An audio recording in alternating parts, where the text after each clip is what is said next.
Hey everybody, this is the Sliders Review, and I'm here today to talk to you about Silence of the Lambs. This movie came out in 1991.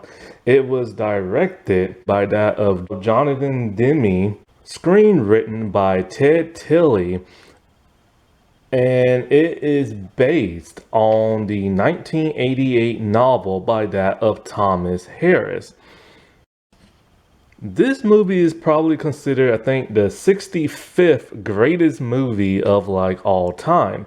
It's a psychological thriller horror movie. And this is truly and really is one of the greatest movies ever. Like, I remember I watched this on television many years ago.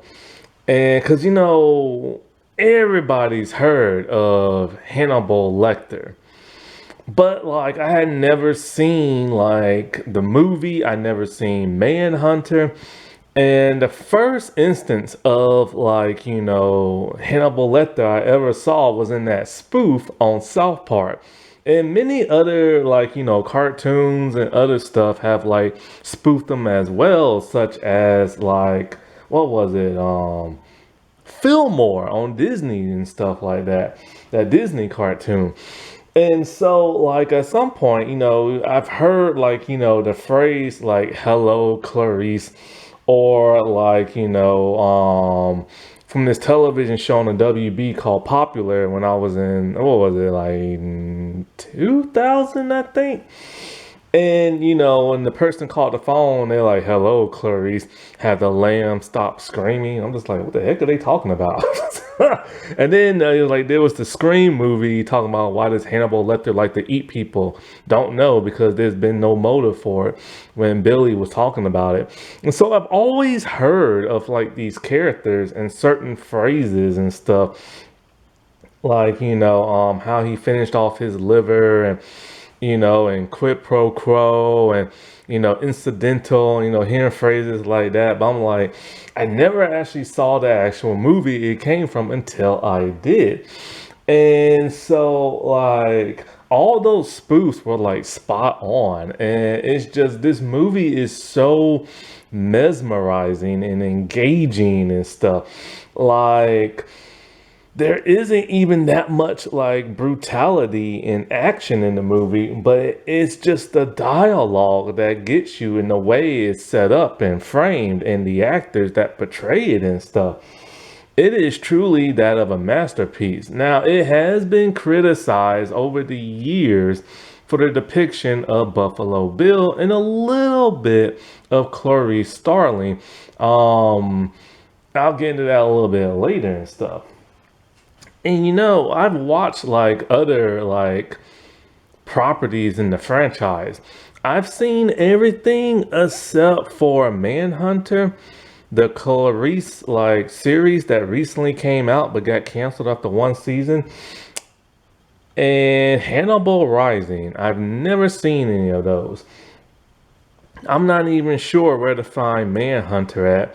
The Clarice series is supposed to take place between Silence of the Lambs and the Hannibal movie. I'm kind of curious to see it, but then again, it only lasted for one season. But then again, it was supposed to get a second season, but then they reversed it. So I don't know if I'll ever truly watch it or not. I think it's for free on Freevee, which you can also watch that on Amazon Prime. As for Hannibal Rising, I saw the trailer for that, and I'm just like, no, no, I'm not gonna watch that. It looks kind of lame. The dude trying to play like Hannibal Lecter. I'm just like, no, I don't want to watch that. Plus, I heard it didn't do too well. And then I watched the Hannibal movie, which just feels completely and utterly different. Like it's filmed differently, it's portrayed differently. I like Julianne Moore and everything. I think she's a phenomenal actress. Sorry about that. Some neighbor kids ran in my yard. Like seriously, man. It's like they got their own yard. Running that. I swear parents need to teach their kids how to stay in other folks' yards. But anyway, what was I saying? Julianne Moore. She's a phenomenal actress, but she acted completely different from that of Jodie Foster to where it doesn't even feel like the same character. And the fact that it was set 10 years apart is just bizarre and weird. They haven't even caught like Hannibal Lecter yet. But even Hannibal Lecter himself, like, Anthony Hopkins, his performance, even that was completely different. He didn't speak the same way he spoke in like the first movie. He didn't act the same way he acted in the first movie, which was kind of a good thing because as great as his performance was in Silence of the Lambs, because he acted very much like a character actor, you know what I'm saying? It's just the problem with that is he acted like a mustache twirling cartoon villain. Like nobody will act and sound that way. But he was the primary villain, so he had to have some kind of quirk to him. Since this is kind of like a psychological thriller horror, but the way he portrayed it, it just didn't feel realistic. Now, in the second one, yeah, it was more realistic. He acted like a normal person, still cunning and methodical and everything, just not as like bizarre, you know what I'm saying? And I watched Red Dragon, which was the third movie. That was actually the first ever Hannibal Lecter in the franchise I ever watched. And I watched it for free when I was in college. And it was such a good movie, but you will never hear nobody speak of it.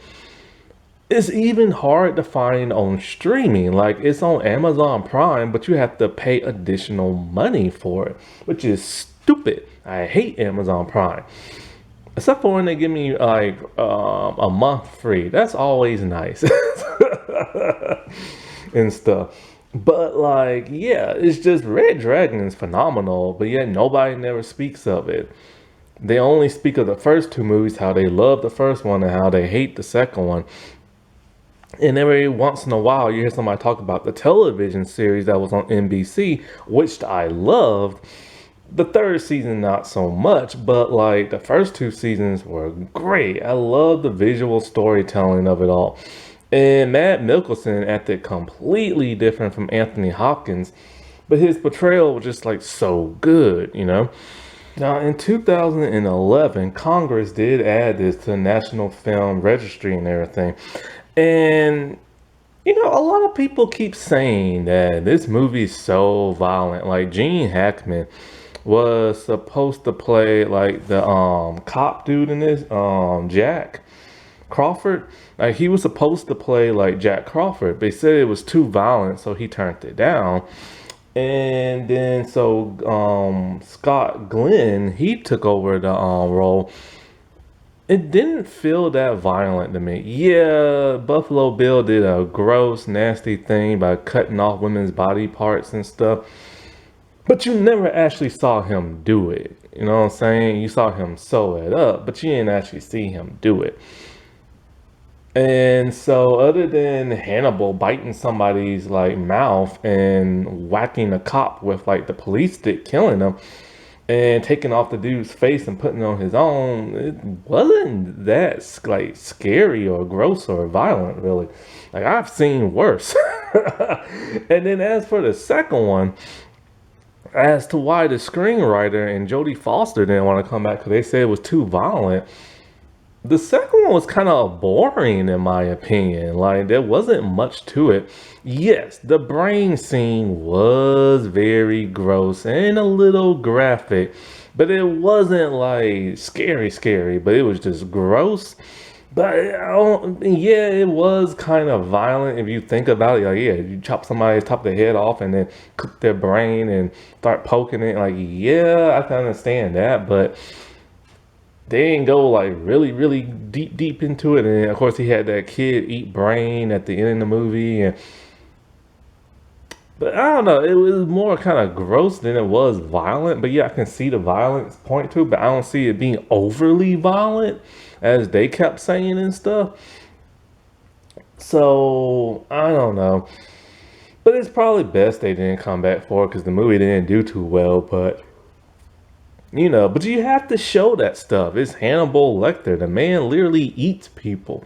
He cuts folks open and all this other crap. And you gotta show that. Heck, the television show literally had, what was it? That woman's leg on the table, her looking freaked out as, Will and, Hannibal was about to eat it, but they was off screen. No telling what those two was doing because it was kind of implied that they was like sexually like liking each other and stuff. So they was probably having a good time in the bedroom before they went to go eat that woman's leg. But like when it comes to this movie, like I said, it's the visual setting of the movie is like grayish, mucky tone. There is color in the movie, but it's not like bright or vibrant. It really sets the mood and the tone of this movie being dreary and eerie and and you don't know who this killer is. You can literally lurk around the corner and he could be there. The fact that like you have like all these cops and psychiatrists and they can't figure out who this killer is. So the only person they have to go to is somebody even more dangerous than him that's locked up. And the person who's locked up used to be a psychiatrist of all things. And the fact that it's like a rookie like FBI agent who hasn't even like graduated yet, she's taking on this big case, but she has like her own like grief trauma, if you will, about the passing of her father and stuff like that. And she has to be the only person to get the information from this one guy, and she has no idea if he's even telling the truth. And like nobody like respects her because she's a woman. And it's all that stuff like added together, plus the psychological trauma of like the killer himself and what he's willing to go through just to be happy and stuff. That's what makes the movie. Like, it doesn't even have to be overly violent or action packed. When you add that little bit of like horror to it, then it helps. I will say the only thing that was really lackluster to me was the face off between like Clarice and like Buffalo Bill. Like, I liked the fact that she was walking around the house not knowing where he's at. And you can see she was scared, her hand was trembling as she was holding on to her gun and like going around each corner, and the house is like lit, but then you go to like that little dungeon area and it's kind of dark. And I do like the whole like, what was it, the night vision thing, because he's lurking near her and she has no idea where he's at. I love that setup, but the shootout was kind of like lame. Both of them get like a shot out and he gets hit, and just that one bullet takes him out. I think it was one bullet, might have been two, but like, it takes him out. I wish there could have been more of a like, an exchange of like fire between those two while they lurking around and stuff like that. That would have been nice. Other than that, like, this movie is just like stellar, but there have been some complaints over the years, and I kind of see where they're going with that because it's something that's been like happening a lot in cinema, and now it's trickled over into real life and in politics and everything. I told you before, politics always ruins everything. Once they get their little greedy little fingers on it and spill their lies and everything, it always ruins everything. And so we have our main hero, the movie, Clarice Starling. She's like, FBI agent in training, played by Jodie Foster. And Jodie Foster did a phenomenal job in this. I've said it before, she's a very good actress. I just wish she'll shut her mouth about superhero movies and comic book movies and stuff. Like, look, do what you do and have fun, but let us enjoy our comic book movies, you know? Like, stop hating on our parade and everything, you know? And so, visually, I think the director was very smart. And also, the casting director was extremely smart in casting everybody around her, because the thing about Clarice is that she's the underdog in the fight, you know what I'm saying?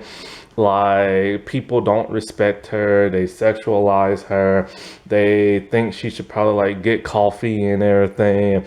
She's this woman who has to prove not only to herself but to all her peers that she's tough enough to hang in there.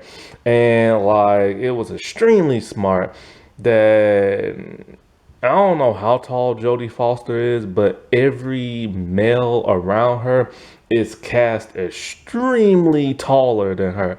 Like, really, really taller. Like, when she's in the elevator scene, you can like see it. And it was also smart to have her train on the obstacle field and show, like, you know, because some things are difficult, and she was able to do it and everything.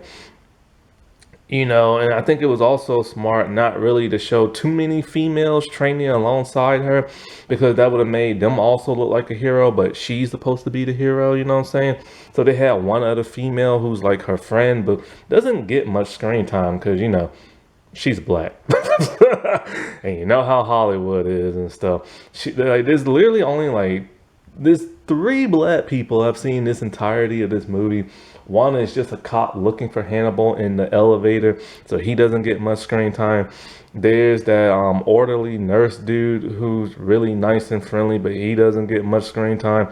And then there's her friend who's smart, but doesn't get much screen time because, you know, they're black.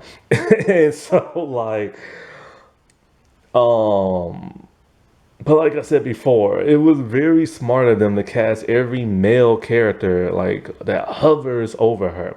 Except for Hannibal, he's not that much taller than her. But every other male in this thing, they literally tower like over her. This gives that visual presence of that you assume, okay, she's a small, weak, fragile woman, but in actuality, she can get down and dirty. You know what I'm saying? And I like that and stuff. And so the thing about her is that she really wants to be a cop because her father was a cop, and she's still not over his death, even though it happened when she was 10 years old. And so she wanted to join the force, and she doesn't like when her peers objectify her. She doesn't like it when they feel, oh, because she's a woman, she shouldn't look at this or be around this, or like, you know, or they'll deceive her and everything. Because she's upset at Jack because I forget exactly why. It's because I think she didn't know who she was gonna interview, being Hannibal and stuff. And no, I think it's, or maybe it's something to do with Buffalo Bill and like, it has something to do with Buffalo Bill and something about Hannibal, I know. And he left out certain details. And he said the reason why he left it out is because if Hannibal would have known that you knew this going in, he would have smelled it a mile away and twisted your mind. Even though she deceived Hannibal herself. So she did a tactic she didn't like, but then she used it on her opponent. And so this is a woman who literally will get down and deep. Like, you know, she puts on a front that she's so tough and so brave. But then when it comes to that of like being faced with the killer, you do start to see that scaredness of her. And I think that was important because you don't want her to be too overpowered, you know what I'm saying? Like a lot of men are in like movies like this, and it gets very annoying. So it was nice to see that vulnerable side of her, that she is in fact human. And like, even though she is tough, part of it is a front. And when faced with like, you know, a dire consequence, she will show her afraid side, you know what I'm saying? Like, you know, because she is human. And so that makes her a better character, in my opinion. And she is a very smart person, to go up on these leads and, figure out, like, the thing about Buffalo Bill and like why he does what he does. But they don't make her too smart because she's playing the guessing game like many cops do. And I do like that in detective like shows and movies. They can't always get it right until they get more clues. And there's a reason for Hannibal being there. Like if she was to be like really, really, really smart, could figure everything out, similar to Charlie's Angels in the second movie, because they was too smart in that movie. And but it's like, first one was fine, but that second one, they could do anything, you know what I'm saying?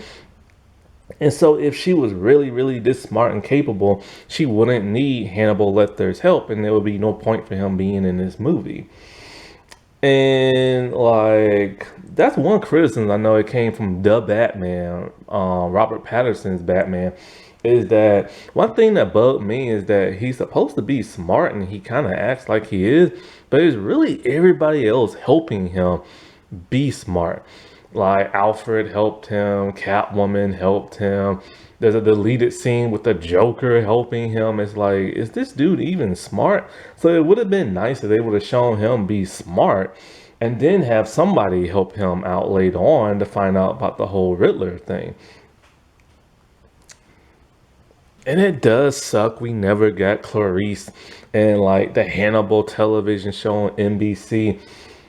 Ah, if they were getting so close to it, they would have got a fourth season. They would have brought her in. And I do wonder who would have played her, how they would have played her, how that version of Hannibal would have talked to her. Because the thing about Hannibal in this movie, and even in the second one, is that he grows affection for like Clarice. Because when she goes to first meet Hannibal, she's giving like all these rules, right? But she's breaking every single last one. They told her straight up, do not tell him nothing about your past.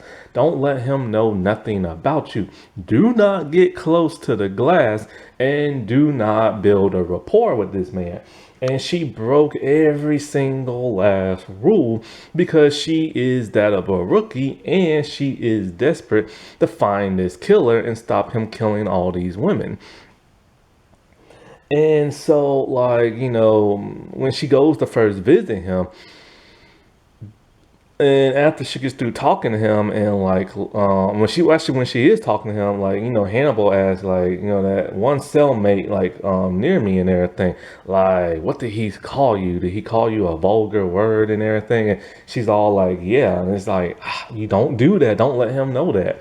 Then when she left, the dude threw his man juice in her hair. And it really shows how people do not respect her, as the man was like, just doing himself at the very sight of her. And as a result, Hannibal made that man kill himself and stuff. Then she kind of felt bad. They took away his drawings and stuff. And she could see like this man is very highly intelligent. Like, why is he locked up? And it's because he is a I can't talk, serial killer who goes around eating people and stuff. And so, but she can see he is this highly intelligent, very skilled artist and stuff. But he does take a liking to her. Like he literally killed that man or had that man kill himself because that man disrespected her. And maybe he sees a little bit of himself in her in terms of psychology because she is smart, but she can't like put the clues together. And so, when he starts to ask her about like her past and everything like that, and about how she's grieving over her father and stuff, which we know, even though I haven't seen Hannibal Rising, I know he's trying to avenge, I think, the loss of his mother. So he can kind of see that in her, you know what I'm saying? And so he asked her, where she grew up, and she was dumb enough to tell him and everything. After she no longer lived with her father, she lived with a cousin on a farm, and there were horses and lambs. And one night she ran away from home, and the lamb started screaming, and oh, she thinks she can, like, solve this case, maybe, just maybe, the lambs will become silent. Oh, I love that. In the title and everything. And what was it like? Something happened to her in the rain. I forget what, but she got caught in the rain, and something happened. And then when she went to go see him next, she's sitting on the floor like a child talking to a father or a child talking to a teacher, and she's soaking wet. And he gives her a towel. And then when he touched her finger, he literally slid his finger on hers, like he had this somewhat attraction to her. And I don't know if it was kind of like a fatherly like substitute love, or he was romantically in love with her, because in the second movie he does kiss her and everything, and he takes care of her when she's injured, because Hannibal does have that kind of like weird affection for his partners or his patients and stuff, as you would see in a television show. And so it's kind of like she's smart, but she let her guard down like a human would and everything. And so that's why I do like about her character. But even though she did make so many mistakes, a little too many in my opinion, but it's still, I do like the fact that she's not overly powered and perfect. Like Batman. Batman is literally perfect. No matter what movie or television or cartoon series you see him in, he's perfect. The only thing that makes him human is him grieving over his parents and stuff. Anthony Hopkins, he plays that of Dr. Hannibal Lecter, Hannibal the Cannibal. And Anthony Hopkins is a very good and phenomenal actor. Even though, like, the man will not give his kids any money when he dies. I think that is selfish.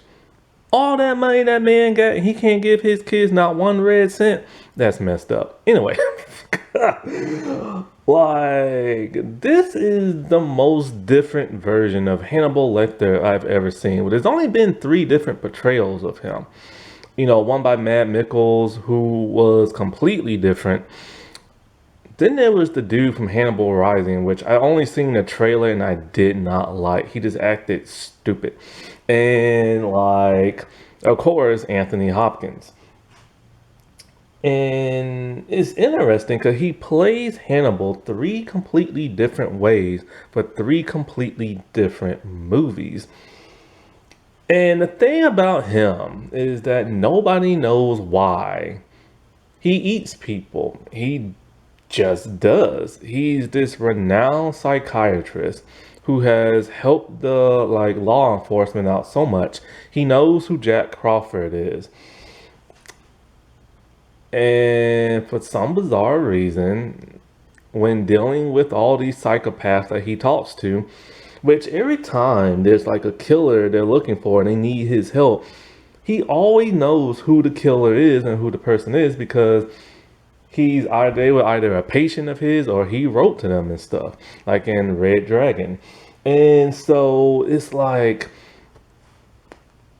he's this highly intelligent man who's just psychotic for whatever reason. But he doesn't always act like he's crazy in other portrayals, except for like this one. He has this very unique way of talking. Like I've said it before, like he acts like a cartoon mustache, like twirling villain in this. Anthony Hopkins played him as very much a a character. Like he has these big bulging eyes when he looks at you.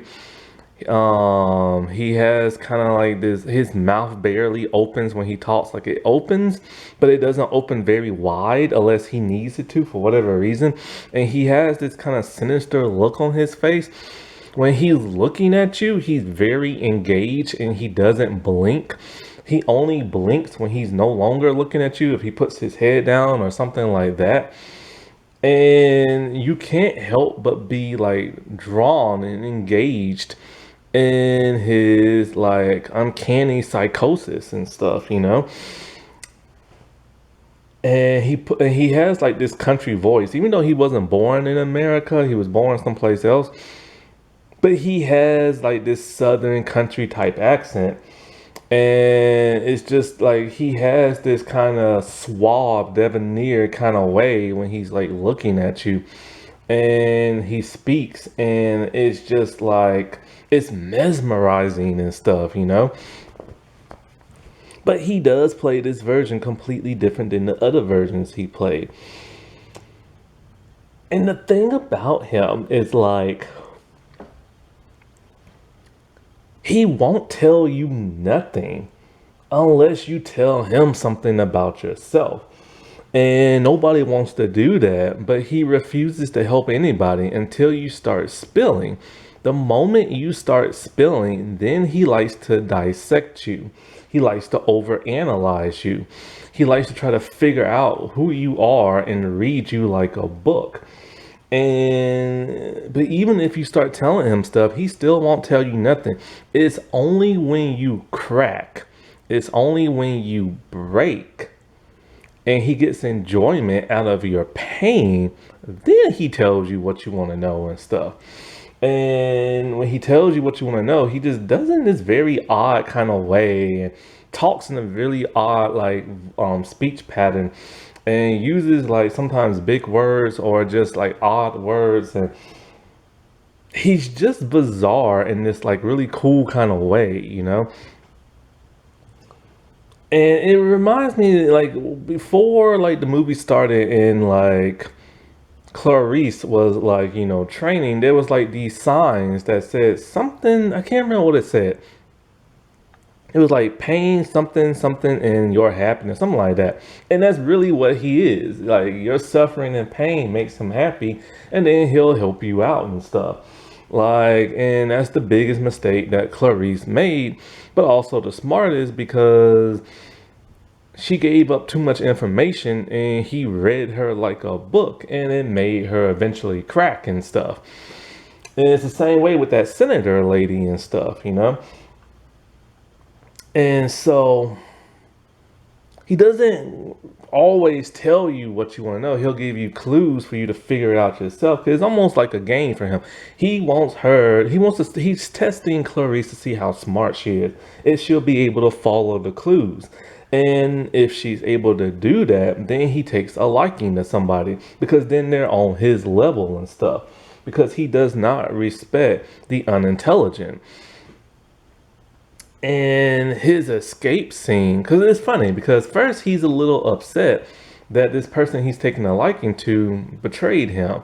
Like she promised him, like, you know, you'll go to this really nice facility, you'll get to be on an island for a week, and you know, under supervision, you can like do whatever you want and stuff like that. And when he found out she lied, and he didn't like that, so when he did get transferred to that mental hospital, that really nice one, and she gave him back his drawings and stuff like that, he knew that he'll never be free, so he's gonna have to free himself, and he does. And one of the most spectacular ways I've ever seen somebody free themselves, other than that of Magneto from the second X-Men movie. And what's interesting about that is that Bill Cox, you know, played Hannibal Lecter and Manhunter.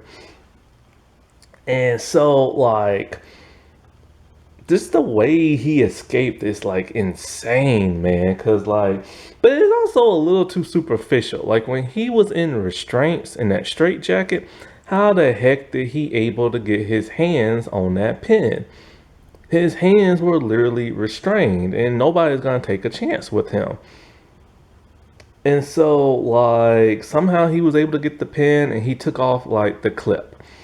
And when he's all like, oh, I want a second dinner and blah, blah, blah, blah, blah. And it's funny, he wanted lamb chops, rare, because she just got through telling him about the lamb screaming and everything.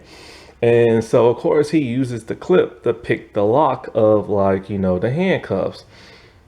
Even though there's a better way to do it, which I'm not going to say, but there's a better way to, like, pick a lock to like handcuffs, and you don't even have to pick the lock, but you can still use the clip to that of a pin. But it's best to have the full pin instead of just like the little thing. You have to use some real strength if you're going to use just the little clip part. But anyways, um yeah, don't arrest me. Because I know how to get out of handcuffs. Anyways, so of course then, he cuffs the cop to like the gate and bites the other dude's like mouth area, and then takes the stick and just beats the snot out of that one dude. And it's crazy because he starts playing with the elevator after he alerted them with one gunshot and everything. But he kept playing with the elevator like, all right, something's going on.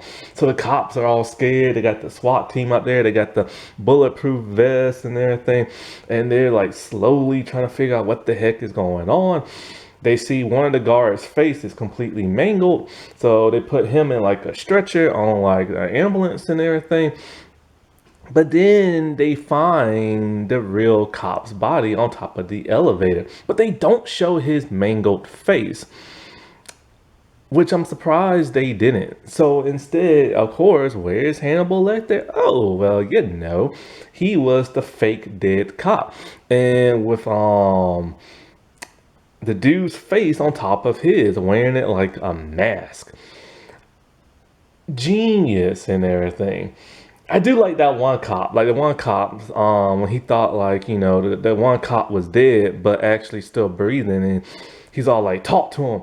He's all like, what do I say to him? He's all like, I forget the dude. And he's like, that's Bill something. You talk to him. I just love that line so much. But anyways, and I was wondering when he escaped, what the heck is he gonna do? Like, is he gonna help Buffalo Bill out? Like, what, he's gonna go after Clarice? No. Somehow this man able to get himself on like a plane or a jet or a boat, and he headed to either Africa or Jamaica or something.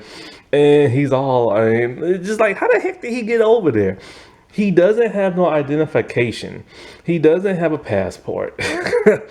People should know what his face looked like because they're gonna post it all over the news. But he wore like a wig, and I guess that tricked everybody. So of course, when Clarice was graduating, he calls her and tells her like, don't bother looking for me. I'm about to like have dinner with an old friend. And he knew this man was in like that African country, and he stalked that dude and did something to him off screen. And then 10 years later, literally, in both like in the movie continuity and real life, they still haven't found that man yet. And it's like, how? Like, everybody should know what he looks like. But then he's been bopping around from country to country with his regular face and no disguise. And I can get where people in America would know what he would look like, but other countries probably wouldn't, because they wouldn't pay attention to no killer in America. So that kind of does make sense. But the fact that they wasn't able to catch him in 10 years, and she's not obsessed with catching him, she's just going about her daily business. It's just kind of weird to me. And then there is the serial killer himself, Buffalo Bill, played by that of Ted Levine, I think his last name is. And well, Buffalo Bill, I forget what his character's real name is, but that's his like code name. He's a villain that has not aged very well in the eyes of many people. In fact, even back then, he didn't age very well, because it's kind of like a demeaning stereotype for his motive and stuff like that of killing. Now, first, let me just get into the character himself. He was born a biological man, but he wanted to have a sex change and be a woman. He was denied when he had some type of psychological trauma from that of his past. If that's true, like, wow, I assumed if you wanted to have a sex change, you could just do it if you have the money. But apparently back then you had to have permission from like either like a court or medical people or something like that. And so that pissed him off. And it's to the point where he was going to become a woman no matter what. So he decides he's gonna kidnap women, kill them, or starve them, kill them, and then cut off various body parts of them to fit his. Now, what's interesting and odd is that he only goes after big women. I guess because, like, bigger people, the skin is stretched, you know what I'm saying? But he starves them in a well, like in his little basement dungeon thing. He has like a well, and he sticks them down in there. He starves them, but then yet he also feeds them. But this part don't make no sense to me. If he's starving them to make them skinnier, then why the heck you gonna feed them? Well, of course you have to feed somebody within 7 days you die. Okay, so never mind. So he'll skin certain body parts off them, but not the entire like body or whatever. And then he'll stitch up the body parts, kind of like Frankenstein's monster. And so we saw the actual body, and it's almost completed. I think it's just missing like one boob and a little bit of the back area, but the whole body is stitched up. And so, like, and then he'll dump the body somewhere, and he'll leave like a calling card. He'll leave like this Asian like moth and the cocoon of it down in the throat of like his victims, because moths, they're like caterpillars. They go to like the stage they in the little cocoon thing, and they come out like a butterfly, and that's kind of how he feels, you know what I'm saying? And so, like,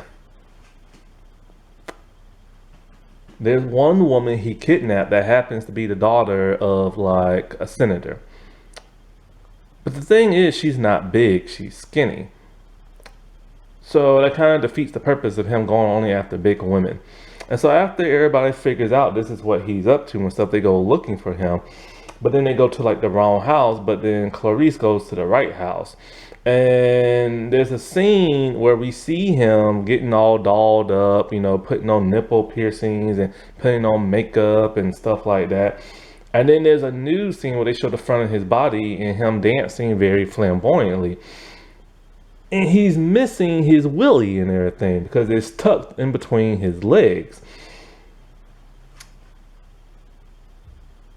And so the thing I never understood about that is like why exactly does he need the woman's like skinned body and everything if he's just gonna tuck it between his legs? Because if he puts on that body, he's still gonna have it down there, you know what I'm saying? But I guess he wanted like the fake boobs and stuff like that. But like, why not just, of course he couldn't sew it onto himself, that would have been too painful. But like, we never actually got to see him wear the skinned body. And I'm kind of like, if that was his big purpose, if that's his big motive, then shouldn't we see that, like him put it on? Because when he's naked in his man body, he has a very feminine body as it is, you know what I'm saying? And the skinned body looks very grotesque and everything. And it's also shown that he is mentally handicapped in the head and stuff. And so when Clarice goes to his house and he literally killed some woman and been living in her house, and then they have like that shootout and he dies. And the reason why his character is controversial, well, first let me just say that I respect the fact that they made a killer who is traumatized in the head, you know what I'm saying? And does like a very gruesome thing, because if it would just been some ordinary criminal, that would have been boring. But I do like the psychosis behind it. However, the reason why he is so controversial today is because it depicts a person of the LGBT in a very bad light. This is something that's been going on in Hollywood since like, I think the 80s or something like that, whenever the year Prom Night came out.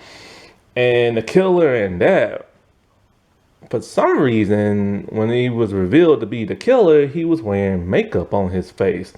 And they've never explained that. We know his twin sister is dead, and he grieved her, and he was portrayed to be straight all throughout the movie. But then all of a sudden, at the end, when he's revealed, he's shown to wear makeup. Until this day, it's never been explained. And so apparently, this was a repeating factor in Hollywood at some point where they would depict, the LGBT in a bad light. There was this one gay guy who wrote like a newspaper article or something like that, demonizing this. There were like feminine advocates demonizing this, and of course the LGBT community. And in horror, yes, there have been depictions of like, the LGBT, especially those who like men dressed like women will commit murders. The movie Cherry Falls comes to mind because it's there of a man. We don't really know his sexuality, but he's a man, and then he dresses up like his dead mother and goes around killing virgins. And so, and that came out in like either late 90s or early 2000s. And then there was the I Know What You Did Last Summer television series on Amazon Prime. And the mastermind killer in this was a lesbian. And so I'm not saying a person of the LGBT community can't be a killer in like a project, because they can. And I believe in equal rights. So if a straight person can, then a person in the LGBT community can. However, when the LGBT community is shown to be a killer, they're always shown to be this complete like nut job of a person who suffers from mental illness. And that's something that they don't like seeing, because it's Hollywood's way of saying that, hey, if you're like a drag queen or a transsexual or like a gay or lesbian person, then you must suffer from mental illness. And Buffalo Bill was a person who actually did suffer from mental illness, because he was a little handicapped in the head with his speech pattern. And this is a very negative light. And not only that, but it's like, Hannibal says that the man is not a true transsexual and everything. And many people took offense to that, because he's clearly a man who wants to be like, a woman, but he's never had I think what he meant was that he never had the surgery to actually go that far, because they denied him and stuff. So for the most part, he would be more considered like a drag queen or something like that, because he's a man. But he doesn't even dress like a woman in his everyday life, but he's gonna put on the skin of a woman's body and then be a woman. So it's kind of confusing. But like, the thing is, they don't, because when you do this, when you have constantly in horror, like a man who wants to be a woman or dresses in drag or wants to be a transgender person, and then they are the villain, then it makes other people think, oh, well, that must be how they all are. They must all be that way. They must all want to like kill people and stuff like that. And it's not true. Even in the movie, they even said that transgender people are docile and everything. But then he's not very docile and stuff. And if you're saying, if you believe that these movies doesn't have a negative effect on the community, it does. Because lately in America, there's been all these like mass shootings, right? And they're normally always I can't even talk right now. They're normally always committed by that of a man, and a straight one at that. Sometimes. But then one time, one of the men who's pretending to be straight was actually gay, who shot up that gay nightclub. So at that one point in time, people started to see, well, maybe there's something within that community that causes them to be that way. And we all know what political group that is. So lately, with all these mass shootings, right after it happens, you go on Twitter, and what do you see? You see tons of people talking about, oh, it must be a trans person and everything. Or you'll see the hashtag, another trans, which is what I saw after the last mass shooting that happened at a school. I saw the word another trans like trending. And it was this one man who just started lying on the trans community, talking about it's them, it's always them. And then one man commented below him talking about they must be mentally ill in the head. And the man's like, yes, yes, they are. And it's like, no, they're people just like everybody else. Like when a person changes their hair color, do you hear somebody say, oh, they're mentally ill? No. And it's just like when a person decides, like a woman decides, oh, I want like implants to be bigger or like a butt implant to be bigger. Do you hear somebody say they're mentally ill? No. When like a male porn star gets like an implant to be bigger for like his movies, do you hear anybody say, oh, well, they're mentally ill? No. But yet, it's when only these people want to turn into a different gender, all of a sudden they're mentally ill. Just like when they say with gay and lesbians, they are mentally ill. So this does have an effect on people in society because now whenever there's like a shooting, the first thing this one political group wants to do is lie and says, oh, well, it's trans people and trans people only because the killer just happens to have long hair or whatever. Well, when a wrestler male has long hair, are they trans? No. When a rock star from the 80s have long hair, are they considered trans? No. So this does have a negative effect on society because there are those who want to lie for whatever agenda they want to push and push it on a group of people they don't like. And it happens all the stinking time. And like, so this is one reason why even the director said he now understands. It was either the director or the screenwriter, and he's all like, I now understand what people are trying to say, back in the day, because he defended the movie and stuff. But now, after all these years, he's kind of like, okay, yeah, I get it now. Like, I see it in Hollywood now. I see that pattern now. I see what's going on in politics now and stuff like that. So he gets it now and stuff like that. So sadly, it's just one of those things where you do have a compelling villain, but it just has not aged well in the eyes of society. You know what I'm saying? And you know what's weird about the whole Hannibal franchise? That in the entirety of the series, this is probably the best interpretation of it in terms of storytelling. The second best might just be the television series, and then next the third movie, and then everything else is just everything else. Like a lot of people didn't like Manhunter, but now they do. They still don't like the Hannibal or Hannibal Rising. But you know what's crazy about Hannibal is that he's probably the only horror like villain to actually just get away with everything. Because if you watch the second movie, Hannibal, the dude gets away again. Like he was on the run for 10 years, and then when they almost caught him at the end of the movie, he chopped off his own hand just to free himself and got away with it. And there hasn't been another modern day depiction of this franchise. Every single last thing has been like a prequel or a mequel or like a rebooted like television series and stuff. Like the dude has literally gotten away with everything.